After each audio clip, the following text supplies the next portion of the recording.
আদালত দিয়েছে, আমি যা শুনেছি। আদালত তো ক্লিয়ার বলেছে, লাইভ ভিউতে সবাই দেখেছেন, যে রাজনৈতিক লোকেদের কথা ধর্তব্যের মধ্যে না আনতে বলেছে আদালত। তার মানে পশ্চিমবাংলার রাজনৈতিক নেতৃত্ব কর্তৃত্ব যারা ফলান, তাদের বিশ্বাসযোগ্যতাটা নেই। এটা সংবিধানের অন্যতম প্রধান স্তম্ভ জুডিশিয়ারি বলছে। পশ্চিমবাংলার প্রশাসনিক কর্ত্রী যিনি রাজনৈতিক নেতৃত্ব, তার বক্তব্যকে আদালত ধর্তব্যের মধ্যে আনতে নারাজ। বলছে দুই বিধায়ক জিতে বসে আছেন, কিন্তু শপথ বাক্য পাঠ করাতে পারছেন না, রাজ্যপাল আসছেন না বিধানসভায়। কেন রাজ্যপাল আসছেন না? আর এরা রাজ্যপাল যা করছেন তার ক্ষমতা এবং সংবিধানের মধ্যে থেকে করছেন। ইনাদের এত ইগো কেন?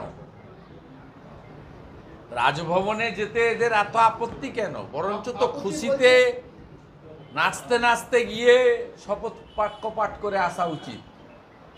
আমরা তো এমএলএ হয়েছি, আমাদের প্রোটেম স্পিকার সুব্রত মুখার্জির কাছে গিয়ে 21 সালে আমাদের শপথ নিতে হয়েছে।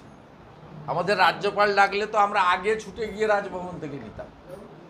বলছে ভয় পাচ্ছে রাজভবনে যেতে, বিধায়করা রাজভবনে যেতে ভয় পাচ্ছে, মেয়েরা যেতে ভয় পাচ্ছে। তাহলে মুখ্যমন্ত্রী কেন রাজ্যপালের অ্যাপয়েন্টমেন্ট যিনি করেন রাষ্ট্রপতি মহোদয়ের কাছে এই রাজ্যপালকে প্রত্যাহার করার জন্য লিখছেন না? তারা মুখ্যমন্ত্রী কেন তিনি দেশের প্রধানমন্ত্রীকে লিখছেন না যে পশ্চিমবঙ্গের রাজ্যপালকে অবিলম্বে প্রত্যাহার করা উচিত? তার রাজভবনে যেতে ভয় পাচ্ছে। অন্যরা তো ভয় পায় না, তৃণমূলের এত ভয় কেন? আমাদের তো ঢুকতে গিয়ে আটকে দিয়েছিল। আমরা তো রাজভবনে যেতে চাই সংবিধানের প্রধানের কাছে, বেআইনিভাবে আটকে ছিল। পরে হাইকোর্ট থেকে দুগালে দুটো থাপ্পড় খেয়ে বাধ্য হয়েছে দরজা খুলে দিতে। বলছে হকার উচ্ছেদ আমার লক্ষ্য নয়, নতুন করে হকার বসালে ওটা ঠেলায় না পড়লে বিড়াল গাছে ওঠে। বলছে পুলিশ যদি হকার বসে সেক্ষেত্রে তাকে গ্রেপ্তার করা হবে। ওটা হচ্ছে আঙ্গুর ফল টক। কাল সারাদিন ধরে লোকের চোখের জল দেখিয়েছে।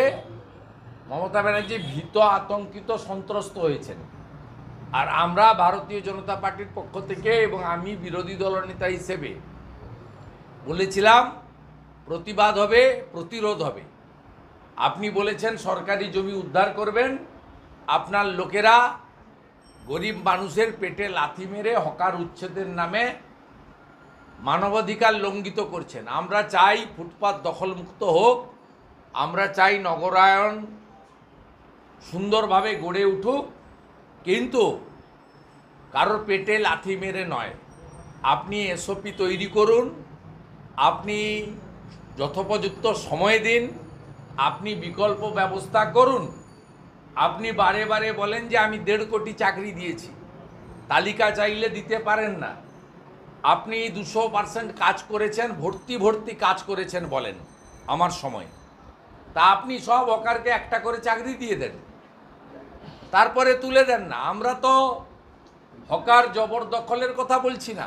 বিজেপি বলছে পেটে লাথি মারবেন না। আপনার রাজ্যে শিল্প নেই, আপনার রাজ্যে চাকরি নেই। ওবিসি রায় নিয়ে আপনি যে জটিলতা করে দিয়েছেন, তাতে আগামী কয়েক বছর পশ্চিমবঙ্গে আর একটা রিক্রুটমেন্ট হবে না, একটা রিক্রুটমেন্ট হবে না। তার কারণ সংবিধানের বাইরে গিয়ে আপনি ওবিসি রিজার্ভেশন দিয়েছেন ভোট ব্যাংকের জন্য। মহামান্য উচ্চ আদালত 2010 সালের পরে সমস্ত ওবিসি সার্টিফিকেটকে বাতিল ঘোষণা করেছে, যেগুলো কেন্দ্রের যে তালিকা, ওবিসি তালিকার বাইরে যে নতুন ওবিসি আছে, মূলত হিন্দু ওবিসিদেরকে খতম করার জন্য করেছেন। এখন আপনি বলছেন আমি এটা মানি না, কোর্টের রায়কে মানি না। তা আপনি জটিল করে রেখেছেন, চাকরি তো কেউ পাবে না পশ্চিমবঙ্গে, তার ব্যবস্থা তো আপনি করে দিয়েছেন। দাদু খায় নাতু খায় ব্রিটানিয়া বিস্কুট, সেই দাদু নাতি খেয়ে শেষ করতে পারলো না, পিসি ভাইপো তাকে তাড়িয়ে দিল। সবাই বলছে, ট্রোল হচ্ছে, সোশ্যাল মিডিয়ায় ছেয়ে গেছে। এই তো পশ্চিমবঙ্গের অ্যাকচুয়াল অবস্থা। আমরা পেটে লাথি মারার বিরোধী। ভারতীয় জনতা পার্টি মনে করে সরকারি জমি উদ্ধার করা হোক, তার সুনির্দিষ্ট পরিকল্পনা, নীতি, যথোপযুক্ত সময়, বিকল্প ব্যবস্থা দেওয়ার মতো।